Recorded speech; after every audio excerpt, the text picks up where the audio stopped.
पिछले कई दशकों से ये योजना बन रही थी कि केरला के विनिंजम में एक ऐसा ट्रांसशिपमेंट पोर्ट बनना चाहिए जो भारत के पोर्ट इकोनॉमी की दिशा और दशा दोनों बदल दे। लेकिन कई बार टेंडर के लीगल इश्यूज़ की वजह से, कई बार पॉलिटिकल इश्यूज़ की वजह से, या फिर लोकल लोगों के सपोर्ट का सपोर्ट ना मिलने की वजह से, या फिर उनके विरोध की वजह से ये पोर्ट जो है इसके इम्प्लीमेंटेशन का काम कभी हो ही नहीं पाया। और लगातार ये प्लान जो भी बनते रहे वो फेल होते रहे और आखिरकार 2015 में अडानी समूह को इसका काम सौंपा गया। और आप देखिए आज 9 साल बाद विनिंजम पोर्ट जो है ये एक रियलिटी बन चुका है, भारत का पहला ट्रांसशिपमेंट पोर्ट जो कि हमारा जो मरीन ट्रेड है उसके अंदर एक रिवॉल्यूशन ला देगा। और सबसे बड़ी बात यह है कि खुद जब प्रधानमंत्री नरेंद्र मोदी ने यहाँ विज़िट किया तो उन्होंने भी इस बात को अप्रिशिएट किया और एक तरह से एक संकेत भी दिया कि क्यों अडानी ग्रुप जो है वो स्टैंड आउट करता है दूसरों के कंपैरिजन में। किस प्रकार से यहाँ चीज़ों का एग्जीक्यूशन हुआ, किस प्रकार से प्लानिंग हुई, वो खुद भी इसको अप्रिशिएट करने से रोक नहीं पाए। भारत में बरसों से एक ट्रांसशिपमेंट पोर्ट की ज़रूरत थी, क्योंकि ऐसा माना जाता है कि करीब 75% जो इंटरनेशनल ट्रांसशिपमेंट कार्गो हैंडलिंग है भारत का वो विदेशों से हो रहा था, और जिसकी वजह से देश को सालाना 200 से $250 मिलियन का नुकसान हो रहा था। लेकिन अब इस विनिंजम पोर्ट के बनने से ये समस्या जो है इसमें काफ़ी बड़ा सॉल्यूशन मिलेगा, क्योंकि ये देश का पहला डीप सी ट्रांसशिपमेंट पोर्ट है जिसकी हैंडलिंग कैपेसिटी भी बहुत ज़्यादा। जो न्यू एज वेसल्स हैं 1800 TEU जिनकी कैपेसिटी है, ऐसे वेसल्स जो हैं वो यहाँ आकर के बर्थ हो सकते हैं। इसके अलावा विनिंजम पोर्ट जो है इसका नेचुरल ड्राफ्ट करीब 18 से 20 मीटर का नेचुरल ड्राफ्ट है, जिसकी वजह से यहाँ पे बड़े बड़े 400 मीटर के जहाज़ जो हैं वो भी बड़ी आसानी से बर्थ हो सकते हैं। इसके अलावा इसका जो स्पेस स्टेबिलिटी है, सरफेस स्टेबिलिटी, वो भी काफ़ी अच्छी है। सबसे बड़ी बात है कि इंटरनेशनल जो शिपिंग रूट है उससे ये पोर्ट महज 10 नॉटिकल माइल की दूरी पर है। यानी जो फार ईस्ट से यूरोप और पर्शियन गल्फ़ की तरफ जो वेसल्स जाते हैं, या जो चाइना से लेकर के यूरोप तक का जो पूरा मूवमेंट है, उससे सिर्फ महज 10 नॉटिकल माइल यानी 18 किलोमीटर की दूरी पर ही ये विनिंजम पोर्ट जो है वो स्थित है। इसीलिए ट्रांसशिपमेंट जो हैंडलिंग होती है कार्गो की, उसके लिए एक बहुत बड़ा सॉल्यूशन इसके बनने के बाद भारत को मिलेगा। और जो बड़ा विदेशी मुद्रा का नुकसान हो रहा था देश को, उसमें भी काफ़ी कटौती होगी। तो अपने आप में ये एक बहुत बड़ा सॉल्यूशन दिया है यहाँ अडानी ग्रुप और केरला गवर्नमेंट ने देश को। और एक तरह से जो हमारी कार्गो हैंडलिंग कैपेसिटी है उसमें एक बड़ी क्रांति इस पोर्ट से आने वाली है। और पिछले 1 साल में इसमें जो ऑपरेशंस चल रहे हैं, जो एक तरह से प्रैक्टिकल अप्रोच जो अडॉप्ट करके देखा जा रहा था चीज़ों को, उसके काफ़ी अच्छे परिणाम भी मिले हैं। अपनी नेचुरल डेप्थ और सरफेस स्टेबिलिटी की वजह से विनिंजम पोर्ट जो है उसके पास एक नेचुरल एडवांटेज है। लेकिन यहाँ पे सबसे बड़ी समस्या वॉलेटाइल सी की है। जो ऊंची ऊंची तरंगें उठती हैं पानी में, उससे कैसे बचा जाए, उसके लिए आप देखिए कि एक ज़बरदस्त सॉल्यूशन यहाँ पे ढूंढा गया है इस ब्रेक वाटर को क्रिएट करके। करीब 3 किलोमीटर लंबा ये ब्रेक वाटर है, जो कि भारत का सबसे बड़ा कंक्रीट स्ट्रक्चर है। ये समुद्र के अंदर इस तरह का जो ब्रेक वाटर क्रिएट किया गया, और उसकी वजह से आप देखिए यहाँ पे आपको पूरा का पूरा जो ये समुद्र है कितना शांत दिखता है। यहाँ आपको ये दिखाने की कोशिश करेंगे कि कितना एडवांटेजियस है ये इस विनिंजम पोर्ट में जो जहाज़ आते हैं उनके बर्थिंग के लिए, उनके मूवमेंट के लिए। ये देखिए जो हाई सी है जहाँ ये ब्रेक वाटर क्रिएट किया गया है, यहाँ आप देखिए ऊंची ऊंची तरंगें उठती हैं। समुद्र काफ़ी वॉलेटाइल है, और उसके बनिस्बत जब आप यहाँ पे आके देखेंगे जहाँ ये 3 किलोमीटर लंबा ब्रेक वाटर जो है ये क्रिएट किया गया है। यहाँ आके दरिया जो है एकदम शांत हो जाता है और इसी की वजह से यहाँ जो शिप्स का मूवमेंट है, जो उनका टर्न आउट है, उसमें काफ़ी एडवांटेज मिलती है। और आपको बता दें ये जो ब्रेक वाटर है ये बनाना भी कोई आसान काम नहीं था। करीब 68 लाख मेट्रिक टन जो बोल्डर्स हैं, कंक्रीट है, उसका इस्तेमाल किया गया है इसको बनाने के लिए।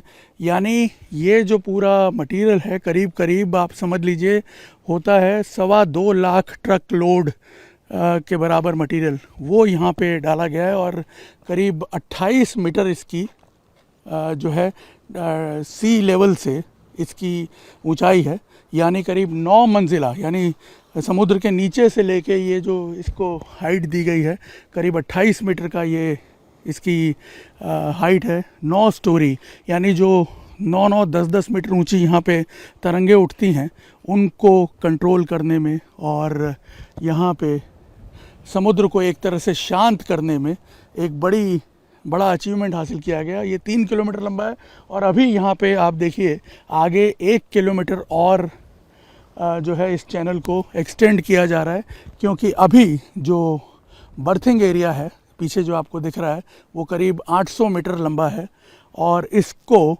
आने वाले समय में यहाँ से एक्सटेंड करके करीब और 500-700 मीटर एक्सटेंड करके 1.25 किलोमीटर से ज़्यादा का एक पूरा बर्थिंग एरिया जो है वो क्रिएट किया जाएगा। आने वाले दिनों में जो ऑपरेशंस हैं उसकी एफिशिएंसी को और ज़्यादा बढ़ाने के लिए। और उसमें सबसे इम्पॉर्टेंट जो ये एक कारगर हम कहेंगे इंस्ट्रूमेंट के तौर पर साबित हुआ है वो है ये ब्रेक वाटर, जो कि अपने आप में एक इंजीनियरिंग मिरेकल ही कहा जा सकता है। विनिंजम पोर्ट एक ऐसा ट्रांसशिपमेंट पोर्ट है जो टेक्नोलॉजिकली सबसे ज़्यादा एडवांस पोर्ट्स में से एक है और यही इसे साउथ एशिया का जो मैरीटाइम ट्रेड है उसमें एक गेम चेंजर बनाता है। आपको बता दें कि जो कंटेनर मूवमेंट है इस पोर्ट पे वो पूरी तरह सेमी ऑटोमेटेड है और जो टर्मिनल ऑपरेटिंग सिस्टम्स हैं उनके साथ पूरी तरह इंटीग्रेटेड है और रिमोटली यहाँ पे आप देखिए सी टू शोर जो कंटेनर मूवमेंट है उसको कंट्रोल किया जाता है। जो क्रेन्स लगी हुई हैं यहाँ पे कैंटिलीवर क्रेन्स कंटेनर के मूवमेंट के लिए, वो सभी के सभी फुल्ली ऑटोमेटेड हैं और इतना एडवांस ऑटोमेशन होने की वजह से जो टर्न आउट टाइम है वेसल्स का उसमें काफ़ी कटौती आई है और सबसे बड़ी बात यह है कि सेफ्टी और एफिशिएंसी जो है वो भी काफ़ी ज़्यादा बढ़ गई हैं। अडानी समूह द्वारा डेवलप किए गए विनिंजम पोर्ट की सबसे बड़ी विशेषता ये है कि यहाँ पे जितने भी लोग एम्प्लॉय किए गए हैं उसमें 70% लोग केरला के मूल निवासी हैं और 60% लोग जो हैं वो तिरुवनंतपुरम के ही हैं।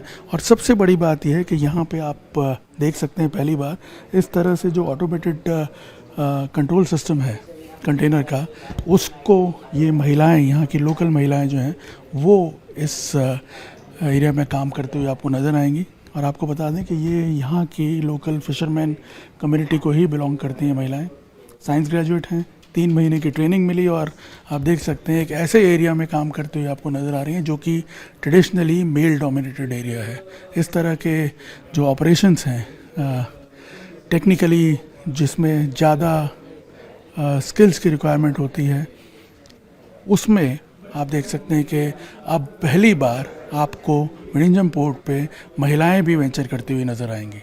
लोकेशन एडवांटेज के अलावा विनिंजम पोर्ट की जो सबसे बड़ी खूबी है वो है इसका नेचुरल ड्राफ्ट, जिसकी वजह से बड़े बड़े जहाज़ जो हैं वो यहाँ आके आसानी से बर्थ कर सकते हैं। करीब 18 से 20 मीटर का नेचुरल ड्राफ्ट है और आप देखिए कि ये बड़े बड़े शिप यहाँ पे बड़ी आसानी से बर्थ कर पाते हैं। सामने जो हम देख रहे हैं ये MSC सेलेस्टिनो, ये जो जहाज़ है आपको बता दूं करीब 399 मीटर इसकी लेंथ है, यानी 399-400 मीटर तक के जो जहाज़ हैं वो बड़ी आसानी से यहाँ पे जो है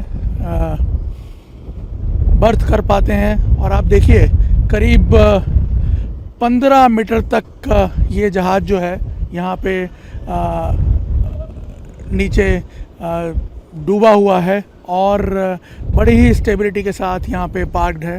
यहाँ पे बर्थ किया हुआ है, क्योंकि इस जगह का लिटोरल मूवमेंट यानी कि जो सरफेस स्टेबिलिटी है वो भी काफ़ी ज़्यादा है, अच्छी है, और इसीलिए यहाँ पे जो ऑपरेशंस हैं वो भी बड़ी आसानी से मनूवर किए जाते हैं। और अभी आप देखिए कि ट्रांसशिपमेंट का जो ये काम है, ट्रांजिट पोर्ट के तौर पे इसको यूज़ किया जाता है। बड़े बड़े कंटेनर्स जो हैं ये यूरोप से फार ईस्ट की तरफ जा रहे हैं, फार ईस्ट से यूरोप की तरफ जा रहे हैं, पर्शियन गल्फ़ में जा रहे हैं, उन सब का यहीं पे ट्रांसशिपमेंट होता है। और आने वाले दिनों में इस पोर्ट को एक मल्टी मॉडल कनेक्टिविटी के साथ भी कनेक्ट किया जाएगा, जिसमें रेल और रोड के साथ इसको कनेक्ट कर दिया जाएगा, ताकि इनलैंड कंटेनर मूवमेंट जो है वो भी काफ़ी बड़ी संख्या में यहाँ से पॉसिबल हो पाए। शुक्रवार को प्रधानमंत्री नरेंद्र मोदी जब विणिजम पोर्ट पहुँचे इसे राष्ट्र को समर्पित करने के लिए, तब इशारों में उन्होंने इंडिया ब्लॉक पर भी तंज कसा और कहीं ना कहीं ये इंडिकेट करना चाहते थे वो कि लगातार अडानी का नाम लेकर के जो उन पर अटैक किए जाते हैं वो आज देख लें कि जिस मंच से वो उद्बोधन कर रहे थे उस मंच पर एक लेफ्ट सरकार के सीएम बैठे हुए हैं और साथ ही कांग्रेस के एमपी शशि थरूर भी उस मंच पर मौजूद हैं। और कहीं ना कहीं उन्होंने इंडिया ब्लॉक का नाम लेते हुए कहा कि कई लोगों की आज इसको देख के नींद भी हराम हो जाएगी। और सबसे बड़ी बात उन्होंने ये कही कि एक लेफ़्ट का मिनिस्टर जो है, लेफ़्ट सरकार का मिनिस्टर, वो कह रहा है कि अडानी हमारे सहभागी हैं, हमारी सरकार में सहभागी हैं। इससे बड़ा बदलाव भारत में और क्या आएगा। बदलते भारत की, नए भारत की ऐसी तस्वीर नहीं देखी होगी अब तक लोगों ने। तो कहीं ना कहीं उन्होंने ये भी बताया कि किस तरह से देश के विकास के लिए सबका एक साथ आना बहुत ज़रूरी है। कैमरामैन अमित राठौड़ के साथ निर्णय कपूर, इंडिया टीवी, विणिजम।